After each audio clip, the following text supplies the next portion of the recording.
Saudara, hari ini firman Tuhan, topik yang diberikan kepada saya adalah living in God's presence atau learning to live in God's presence.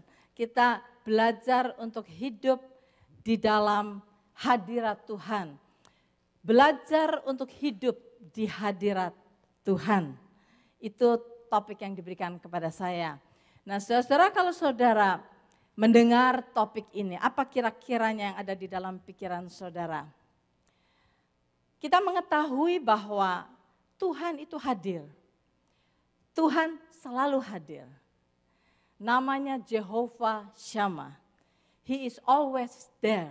Dia ada bersama-sama kita senantiasa. Namanya Immanuel, Allah beserta kita. Jadi kita tahu Tuhan itu selalu hadir. Tetapi yang menjadi persoalan adalah kita tidak selalu menyadari akan kehadiran Tuhan. Itulah sebabnya kita perlu belajar untuk hidup di hadirat Tuhan. Belajar untuk menyadari bahwa Tuhan hadir. Saudara, saya mengajar anak-anak saya. Anak saya 3 sekarang sudah besar-besar, sudah menikah semua, sudah punya anak semua. Tetapi saya mengajar mereka sejak mereka kecil. Agar mereka bukan takut kepada saya, tetapi takut kepada Tuhan. Saya selalu mengatakan kepada mereka bahwa sadari dimanapun kamu berada, apapun yang kamu lakukan, Tuhan ada di situ. Sebab itu jangan berani untuk melakukan hal yang tidak benar. Tuhan selalu hadir. Dan dengan mereka sadar akan kehadiran Tuhan, saudara, mereka tidak usah saya awasi. Mereka selalu sadar Tuhan itu ada dimanapun mereka berada. Dan sekarang mereka sudah besar, semua sudah menikah. Saya percaya hidup mereka dipimpin oleh Tuhan. Yang mereka punyai adalah the fear of God, takut akan Tuhan. Dan kalau kita takut akan Tuhan, firman Tuhan berkata bahwa takut akan Tuhan itu memberikan kepada kita hikmat. The fear of the Lord is the beginning of wisdom. Takut akan Tuhan itu adalah permulaan daripada hikmat. Sebab itu hari ini saya percaya saudara sudah tahu Tuhan hadir. Tetapi saya mau membawa saudara semua untuk menyadari kehadiran Tuhan setiap hari, setiap saat. Nah, sekarang bagaimana caranya? Kalau kita mau belajar sesuatu, kita mesti mengerti bagaimana caranya untuk kita bisa belajar hidup di hadirat Tuhan. Nah, untuk itu saudara, saya akan baca firman Tuhan dari Roma pasal yang pertama. Di dalam Roma pasal yang pertama ayat 18 ke bawah itu, ada judul di atasnya adalah hukuman Allah atas kefasikan dan kelaliman manusia. Di dalam Roma pasal yang pertama ini Tuhan menyatakan, memberitahukan mengenai kehidupan orang-orang yang tidak takut akan Tuhan. Menyatakan kehidupan akan orang-orang yang tidak menganggap bahwa Tuhan itu ada. Mereka menganggap Tuhan itu tidak ada. Sehingga mereka tidak sadar bahwa hadirat Tuhan itu ada. Dan saya akan bacakan ayat ini. Dan nanti dengan mengerti akan ayat ini kita akan balik. Jadi bagaimana untuk hidup di hadirat Tuhan. Di dalam Roma pasal yang pertama ayat yang ke-18. Dikatakan begini. Sebab murka Allah nyata dari sorga atas segala kefasikan dan kelaliman manusia yang menindas kebenaran dengan kelaliman. Karena apa yang dapat mereka ketahui tentang Allah nyata bagi mereka. Sebab Allah telah menyatakannya kepada mereka. Sebab apa yang tidak nampak daripadanya, yang tidak nampak daripada Allah, yaitu kekuatannya yang kekal dan keilahiannya, dapat nampak kepada pikiran dari karyanya sejak dunia diciptakan. Sehingga mereka tidak dapat berdalih. Dengan kata lain, walaupun mereka berkata Tuhan itu tidak ada. Mereka berkata saya tidak bisa melihat Tuhan, Tuhan itu tidak ada. Tetapi sebetulnya mereka tidak dapat menyangkali. Melihat daripada hasil karya Tuhan, mereka tahu ada Sang Pencipta. Ayat 21, sebab sekalipun mereka mengenal Allah, mereka tahu ada Allah. Somehow di dalam hati nurani mereka tahu ada Allah. Sebab sekalipun mereka mengenal Allah, mereka tidak memuliakan Dia sebagai Allah atau mengucap syukur kepadanya. Sebaliknya pikiran mereka menjadi sia-sia dan hati mereka yang bodoh menjadi gelap. Dan inilah kehidupan orang-orang yang menyangkali adanya Tuhan. Mereka berkata Tuhan itu tidak ada. Dan mengapa mereka menyangkali Tuhan? Karena mereka mau hidup tidak benar. Kalau mereka mau hidup tidak benar, mereka sadar ada Tuhan, maka mereka akan menjadi ketakutan. Karena itu mereka menyangkali adanya Tuhan. Tetapi baik mereka mau mengakui atau tidak, saudara, sebetulnya di dalam hati mereka, di dalam hati nurani mereka, mereka tahu Tuhan itu ada. Kita semua melihat segala sesuatu yang ada di sini, ada penciptanya. Mikrofon ini ada yang menciptakannya. Meja ini, pulpit ini ada yang menciptakannya. Semua ada yang menciptakannya, saudara. Kalau kita melihat bahwa segala sesuatu yang kita lihat ini ada yang menciptakannya. Masakan kita berkata bahwa itu pohon yang indah, gunung yang indah itu tidak ada yang menciptakan, tidak mungkin. Semua orang sebetulnya tahu Tuhan itu ada, tetapi mereka tidak mau mengakui adanya Tuhan. Ada seorang hamba Tuhan yang sekarang menjadi hamba Tuhan. Tapi pada waktu dia masih berumur 19 tahun, dia dikirim ke Vietnam, di dalam perang Vietnam itu, orang Amerika. Dan dia menjadi soldiers di sana. Dia katakan bahwa dia dilingkungi oleh orang-orang yang tidak mengenal Tuhan, yang menyangkali adanya Tuhan.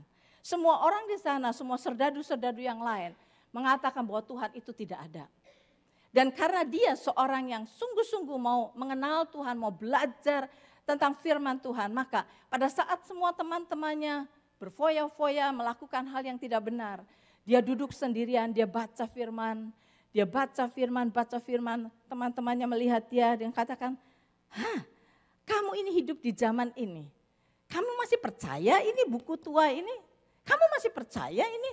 Ini semua nonsens, itu cuma cerita, itu dongeng manusia. Aduh, mereka menghina dia, mereka mencemooh dia. Dia bilang Tuhan itu tidak ada, Tuhan itu tidak ada, dia katakan. Ayo let's go.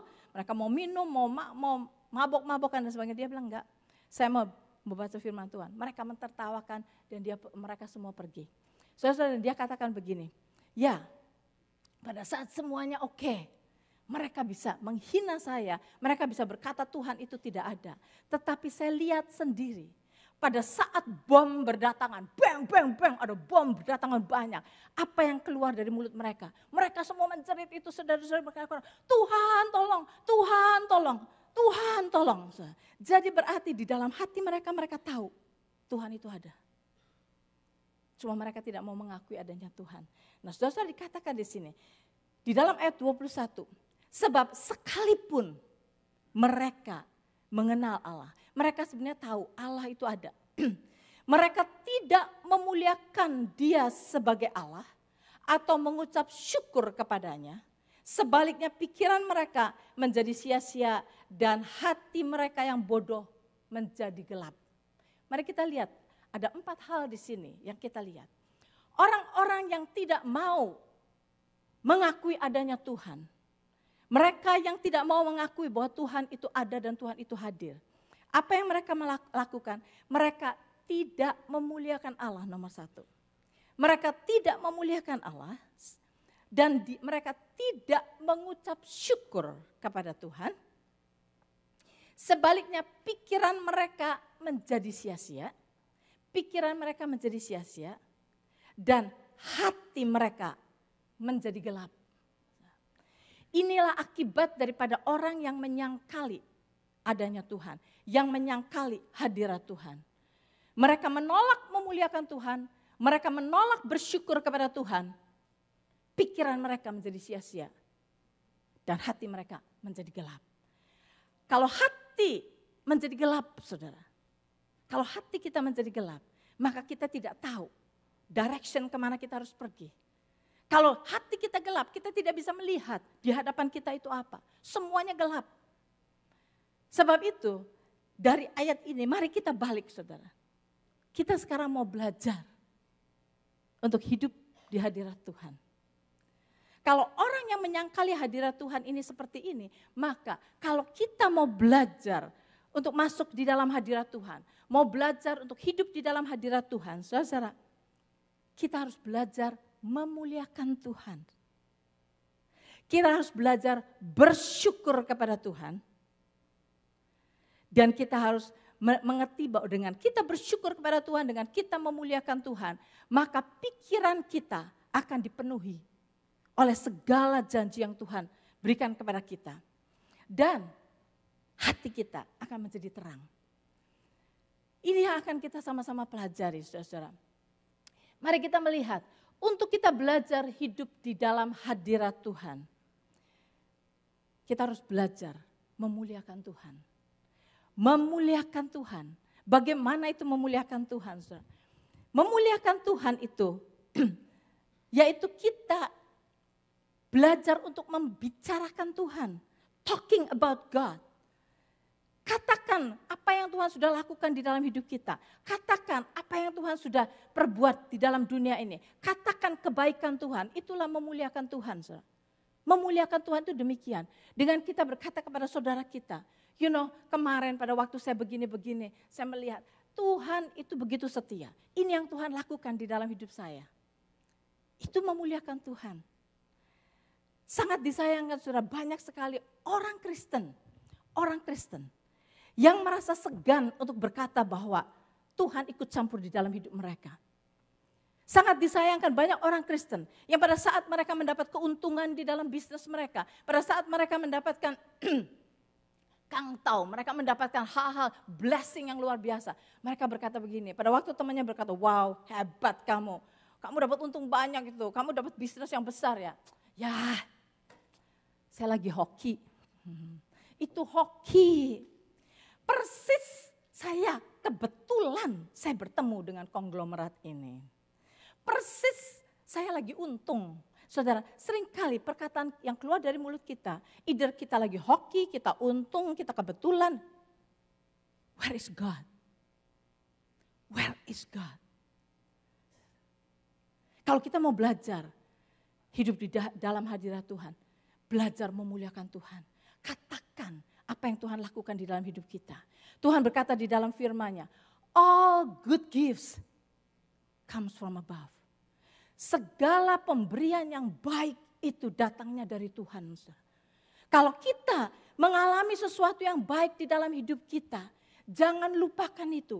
Jangan lupakan. Jangan kita anggap itu hoki. Jangan kita anggap itu suatu keuntungan. Untung. Saudara, seringkali kita lihat kalau kita lagi maku sesuatu, hampir ini kita ke patek. Dia bilang, untung enggak kena jari saya. Untung, saudara, kita enggak melihat perlindungan Tuhan, tapi kita melihat untung. Itu perkataan kita, sudah kebiasaan. Saudara, muliakan Tuhan. Ingat-ingat kebaikan Tuhan. Dan perbincangkan kebaikan Tuhan itu. Katakan kepada saudara-saudara kita, saksikan kepada saudara kita. Ikut campur tangan Tuhan. Yes, pada waktu kita mendapat keuntungan, karena kita bertemu dengan seorang yang persis mau beli bisnis kita dan sebagainya, tetapi Tuhan yang membuat appointment itu terjadi. Tuhan yang melakukan semuanya. Kalau kita berhasil di dalam apapun juga, sekolah kita, bisnis kita, pekerjaan kita, saudara, dikatakan bahwa Tuhanlah yang memberikan kepada kita power to get wealth. Power to get wealth itu dari Tuhan. Sebab itu muliakan Tuhan. Muliakan Tuhan, jangan lupakan. Even kebaikan Tuhan yang kecil sekalipun, saudara. Jangan lupakan. Ingat-ingat, ini yang Tuhan katakan kepada orang-orang Israel. Dari zaman dulu. Pada saat Tuhan melewatkan orang Israel, melewati sungai Yordan. Sungai Yordan itu tersibak. Dan pada waktu mereka semua bisa lewat, Tuhan berkata, buat batu, 12 batu disusun di sana. Untuk apa Tuhan? Sebagai peringatan bahwa aku telah melakukan sesuatu di dalam hidupmu. Supaya pada waktu anak cucumu bertanya, apa itu? Itu adalah perbuatan baik Tuhan di dalam hidupmu. Saudara, kita disuruh mengingat. Jangan melupakan apa yang Tuhan lakukan pada kita. Ingat-ingat, itu menjadi suatu peringatan. Sehingga pada saat kita jalan nanti, melewati sesuatu kesulitan, kita ingat. Kalau pada saat itu Tuhan menolong, pada saat itu Tuhan memperhatikan hidup saya, pasti saat ini juga pertolongan Tuhan akan datang. Kita akan berjalan dari iman kepada iman kalau kita mengingat perbuatan baik Tuhan. Saudara-saudara, saya pernah cerita kepada saudara, bagi saudara yang ingatannya kuat pasti saudara masih ingat. Mungkin saya sudah ceritakan berapa kali, tetapi saya mau ceritakan kebaikan Tuhan. Satu hari waktu saya masih tinggal di Klansman, North York, saya pergi ke Loblaws. Di dekat rumah saya, 5 menit dari rumah saya ada Loblaws yang sekarang jadi No Frill. Saya pergi ke Loblaws, mau beli sayur, saya drive, sampai di Loblaws saudara saya sedang lihat sayur.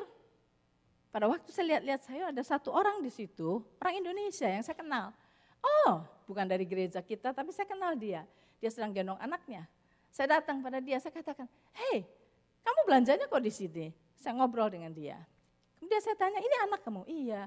"Umur berapa?" "Umur 1 tahun." Jadi saya kepengen lihat mukanya dia kan, muka anak itu lagi digendong gitu. Waktu saya lihat dia, saudara, anak kecil ini sedang memegang roti keju. Roti keju yang saya pernah rasain roti keju itu. Kecil, tapi saya tahu harganya $1. Nah, dia sedang makan itu. Di dalam pikiran saya, roti ini enak. Gitu, di dalam hati saya, ini roti enak, tapi mahal harganya. Saya nggak ngomong, saudara saya. Itu cuma di dalam hati saya, di dalam pikiran saya. Ini roti ini enak, tapi mahal $1. Ya mahal karena enak. Saudara. Terus saya ngobrol lagi sama dia. Nah nggak apa-apa, saya cuma ngobrol sama dia. Saya nggak berbincangkan roti, saya nggak ngomong soal roti, cuma di otak saya itu ada.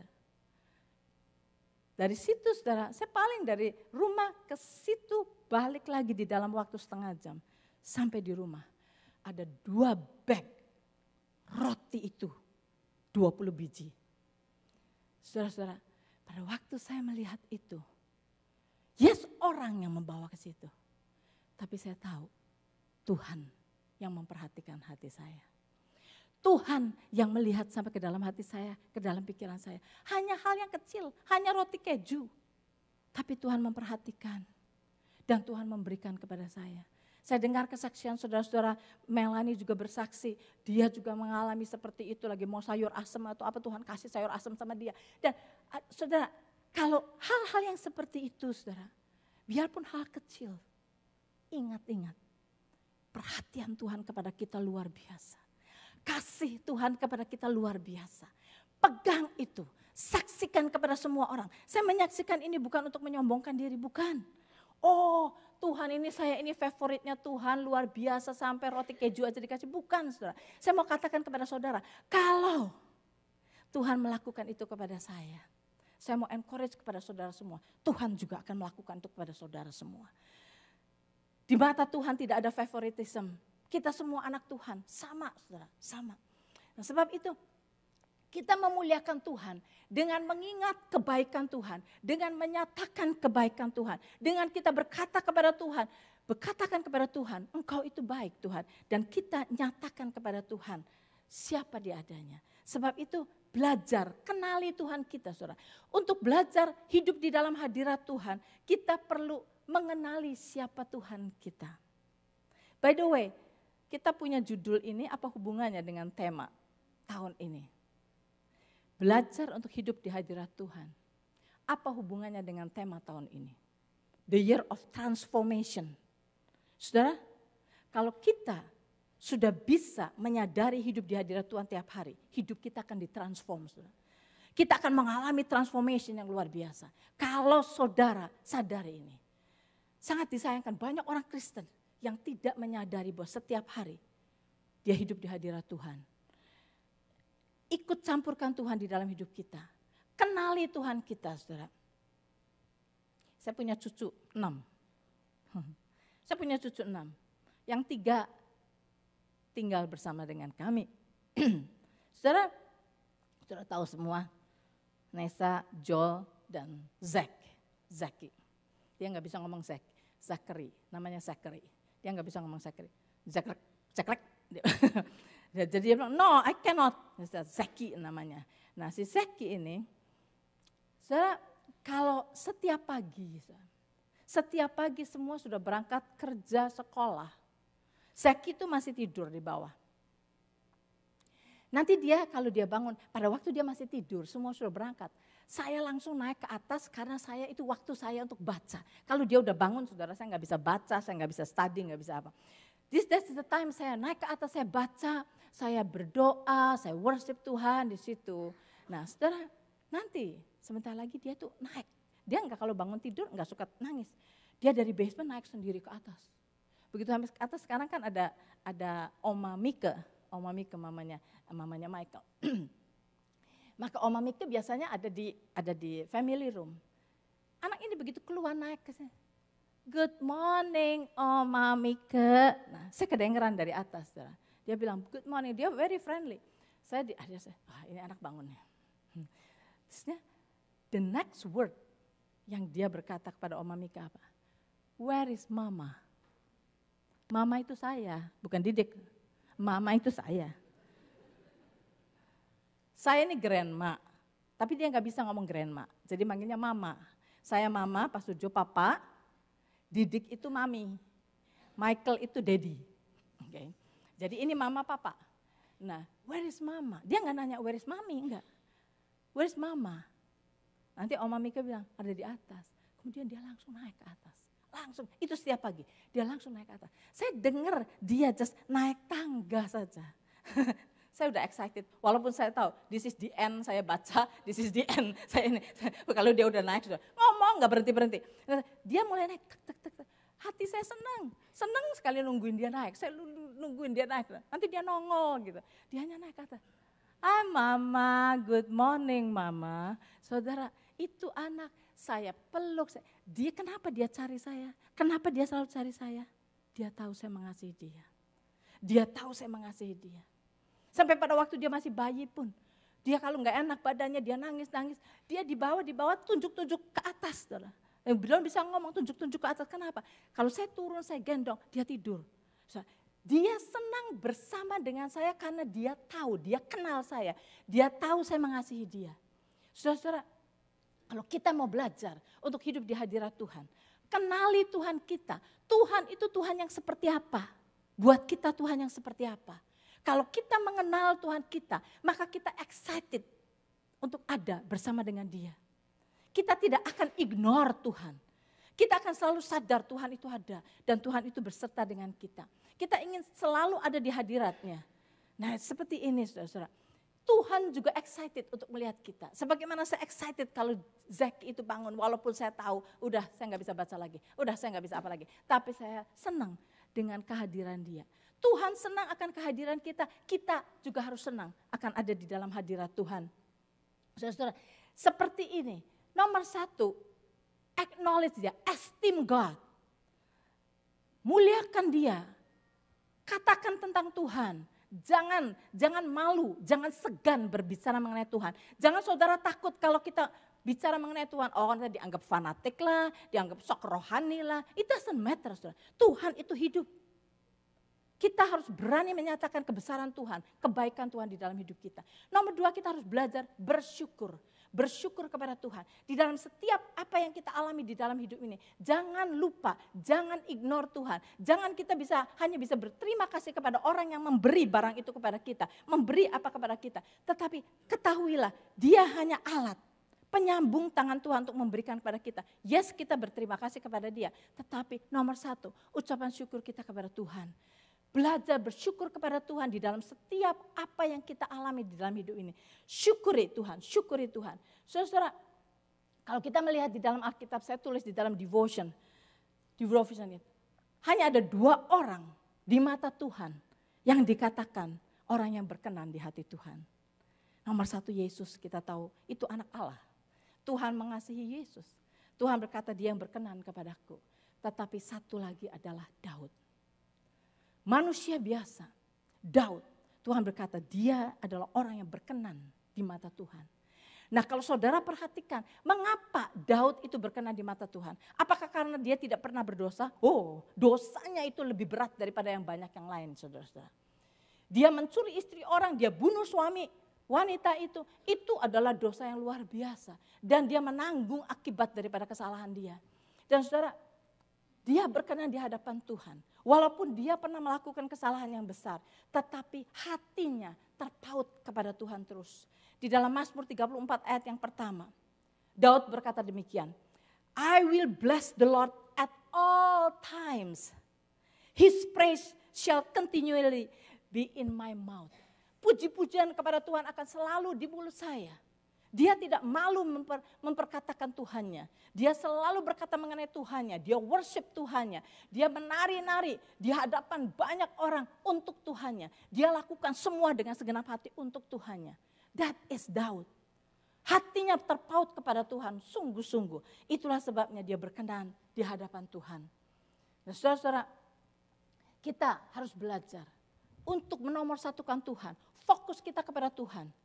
Maka kalau Tuhan berkata, kalau kita fokuskan diri kita kepada Tuhan, lebih daripada yang lain, saudara. Jangan hidup di dalam netral, jangan, saudara. Banyak orang berkata, ya of course Tuhan nomor satu. Tetapi kan, ya ini juga ada news, ada semuanya, ini juga benar kan, realitas kan. Saya sih di tengah-tengah aja, saudara jangan. Kalau kita neutral, kalau kita netral, kita akan terseret kepada dunia ini. Karena apa yang dunia katakan ini lebih keras, lebih laut daripada apa yang Tuhan katakan kepada kita. Sebab itu jangan berdiri di netral, kita harus all the way dengan Tuhan, all the way dengan Tuhan. Fokus kepada Tuhan di dalam semuanya. Dengarkan Tuhan, renungkan janji-janji Tuhan, perkataan kebaikan Tuhan, bersyukurlah kepada Tuhan. Maka saudara, pikiran kita akan dipenuhi oleh yang indah. Imagination kita akan dipenuhi oleh yang indah, yang positif, yang baik. Dan hati kita menjadi terang. Kita akan mengetahui the destination daripada hidup kita. Dan bukan hanya itu saudara, bukan hanya itu. Janji Tuhan. Kepada orang yang hatinya teguh kepada Tuhan, Tuhan menjanjikan sesuatu. Yesaya 26 ayat yang ketiga. Katakan begini, yang hatinya teguh, kau jagai dengan damai sejahtera. Sebab kepadamulah ia percaya. Bahasa Inggrisnya lebih bagus. You ini di sini Tuhan. You will keep him in perfect peace, whose mind is stayed on you. Because he trusts in you.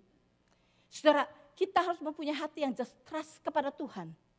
Tuhan mau melakukan yang terbaik buat kita. Minggu yang lalu saya bawakan firman. Tuhan lebih eager memberkati kita daripada kita ingin diberkati Tuhan. Saudara. Berkat Tuhan itu luar biasa. Seperti flood kepada kita. Tetapi kita hanya bisa menerimanya sebesar kapasitas yang kita percaya akan berkat Tuhan. Kalau kita hanya percaya sedikit saja, itu yang akan kita terima. Tapi berkat Tuhan itu sebetulnya luar biasa. Seperti Pacific Ocean yang naik, rise up berapa meter saudara. Air itu akan flood, dunia ini akan dipenuhi. That is the blessing of God. Tuhan ingin memberkati kita luar biasa. Kita yang suka limit Tuhan. Pada saat kepala kita sakit, badan kita sakit, tangan kita sakit. Aduh sakit semua. Tuhan tolong saya Tuhan. Ya ini aja Tuhan, asal kepala saya aja baik. Enggak apa-apa dah badan saya masih oke dah. Asal kepala saya saja disembuhkan Tuhan. Saya bakal oke. Saudara, seringkali kita limit Tuhan. Yang disembuhkan kepala aja Tuhan.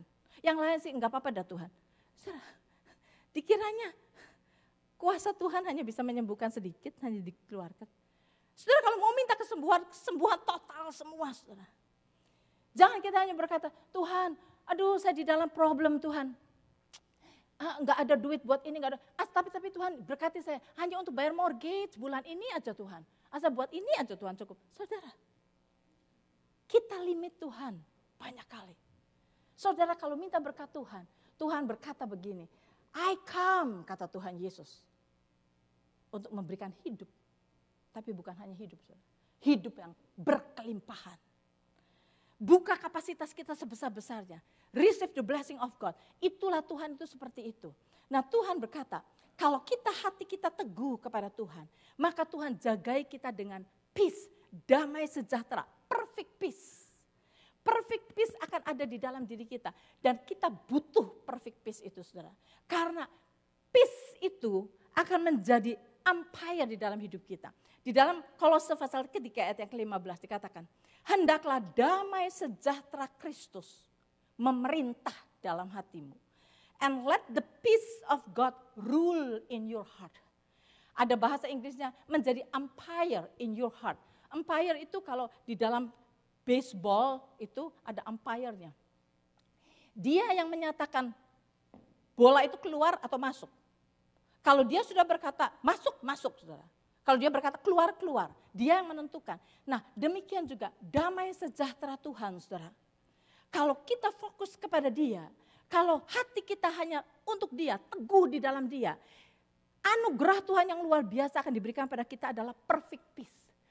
Dan kalau kita punya perfect peace, saudara, perfect peace itu akan menjadi indikator di dalam hidup kita. Apakah kita jalan benar atau tidak benar?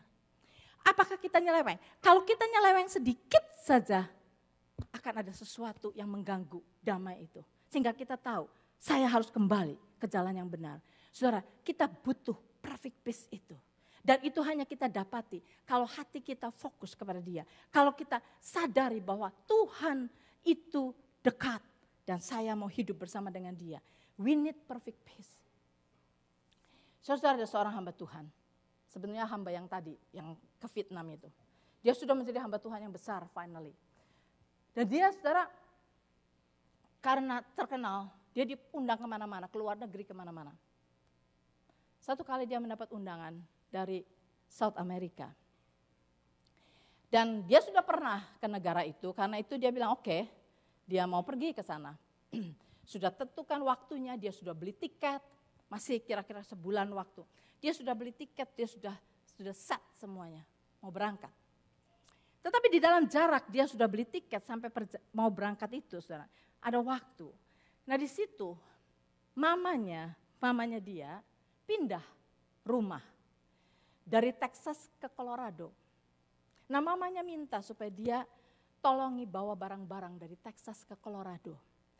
Maka dia nyewa U-Haul, diisi semua barang-barang rumah tangga mamanya, dibawa ke Colorado. Dia harus drive 17 jam. Nah sepanjang dia drive sendirian, dia worship Tuhan, dia ngobrol dengan Tuhan, dia speaking in tongue, dia just bicara dengan Tuhan. Tapi setiap kali dia bicara pada Tuhan mengenai perjalanan ke South America, ada sesuatu yang gak enak di dalam hati dia. Dia bilang kenapa? Dia bilang kok kenapa ya? Ini cuma saya. Dia terus worship Tuhan, kemudian dia bicara lagi mengenai South America, ada something lagi yang mengganggu dia. Dia bilang, kenapa ya gak enak benar ya? Rasanya ada sesuatu gak damai. Selama 17 jam, saudara. Sampai akhirnya dia sampai di tempat tujuan, dan dia di rumah sekali lagi, dia doa lagi mengenai South America ini. Ada perasaan tidak enak di dalam hati dia. Ada perasaan tidak damai di dalam hati dia. Dia bilang, this is not right. Dia berkata, saya cancel. Saudara, dia berkata, telepon, saya cancel perjalanan saya ke sana. Kaget di sana kan, itu kan sudah diumumin segala, kaget. Dia bilang, enggak, saya enggak berangkat. You know saudara apa? Pada hari di mana dia harus berangkat, kapal terbang yang harus membawa dia berhenti di Meksiko. Dari Meksiko berangkat lagi, crash di jalan. 169 jiwa mati, saudara, di dalam plane crash itu. That is the very plane yang akan bawa dia. Tetapi sebagai orang yang hidup di hadirat Tuhan, sebagai seorang yang tahu damai itu menjadi guard di dalam hatinya, dia miss itu dan dia selamat. Saudara, sebab itu kalau kita mau belajar mengenai hidup di hadirat Tuhan, kita harus tahu ini bukan hanya sekedar pelajaran, saudara. Learn to live in the presence of God, dan saudara akan mendapatkan damai. Damai itu akan menjadi pegangan buat saudara. Apakah saudara sedang berjalan benar atau tidak benar? Tetapi jangan ignore. Kalau kita sudah hidup di dalam Tuhan, yes, Tuhan akan berbicara kepada kita, tetapi tetap decision kita. Apakah kita mau menurut pada Tuhan atau tidak? Kalau saudara mendengar Saudara pernah tahu Keith Green, penyanyi Kristen. Dia mati di dalam plane crash. Nah, orang bertanya, kenapa? Dia kan anak Tuhan. Kenapa Tuhan izinkan itu terjadi? Saudara, kalau kita tahu ceritanya, beberapa hari sebelum Keith Green itu naik kapal terbang itu, private plane sudah. Istrinya mendapat mimpi. Mimpi bahwa plane itu akan crash. Dia berkata kepada suaminya, jangan pergi, jangan pergi. Saya mimpi jelas sekali plane itu crash. Tetapi dia nggak dengar istrinya. Tuhan masih coba lagi, saudara. Pada waktu mau berangkat, pilotnya berkata, plane ini terlalu berat, kamu bawa barang terlalu berat, ini bahaya. Jangan berangkat. Dia tetap berangkat, saudara. Dia berangkat, bawa 2 anaknya. Kapal itu naik, sampai di mana, entah di mana, di dekat bukit mana, kena wire, electric wire. Plane itu jatuh, keras. 4-empatnya mati. Pilotnya meninggal, Keith Green dengan 2 anaknya meninggal. Saudara, kita harus belajar dari hal-hal yang kecil.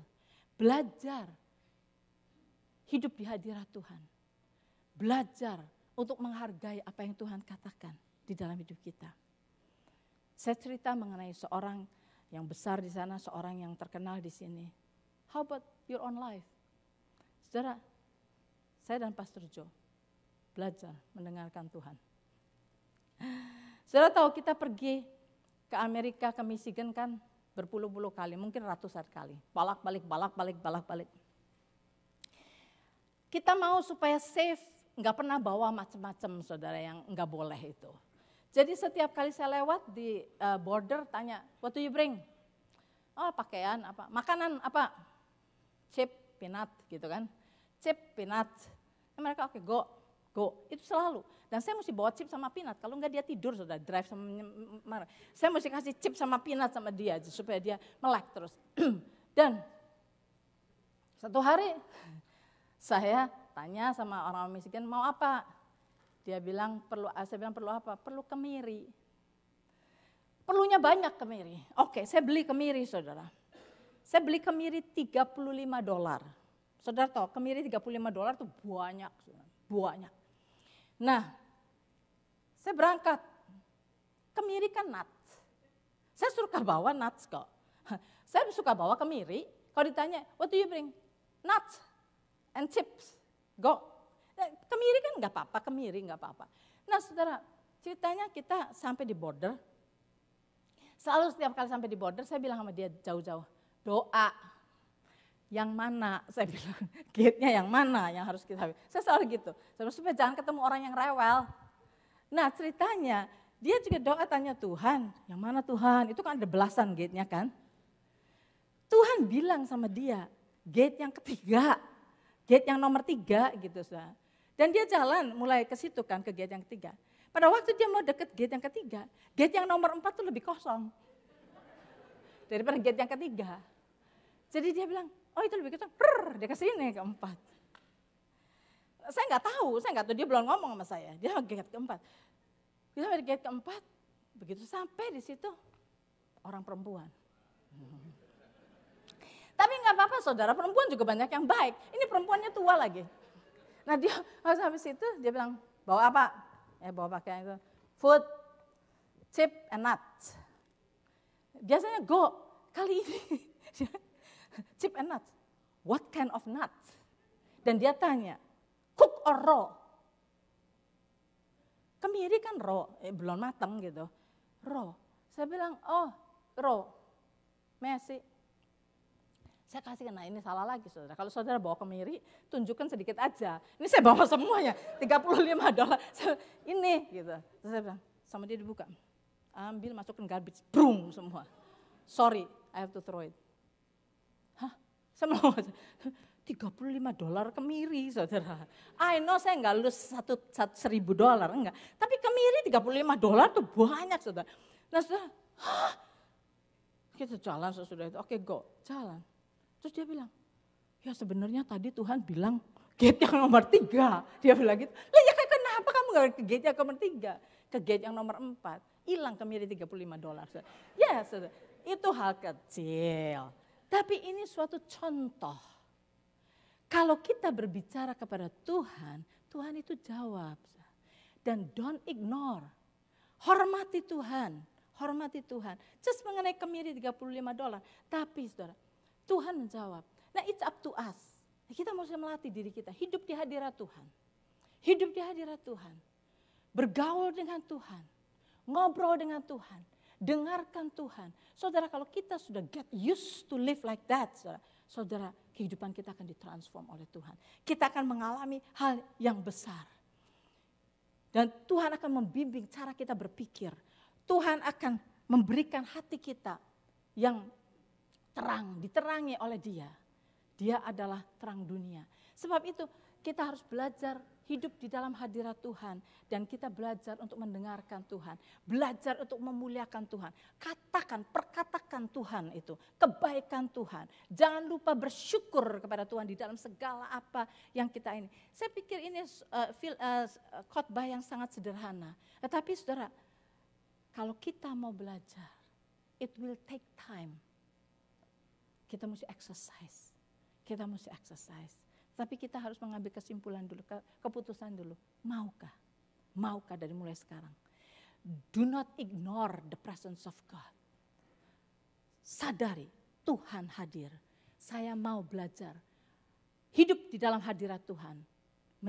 Menyadari Tuhan itu ada. Dan Tuhan melihat saya. Tuhan membimbing saya. Tuhan ready untuk menolong saya. Tuhan akan berbicara kepada saya, memberikan direction pada hidup saya.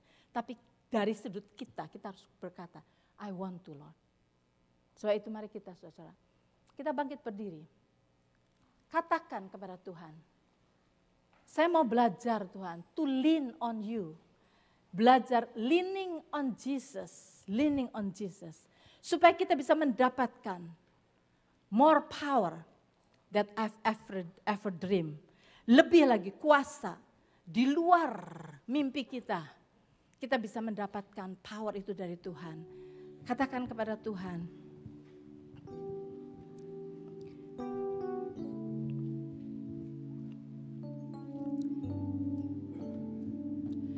love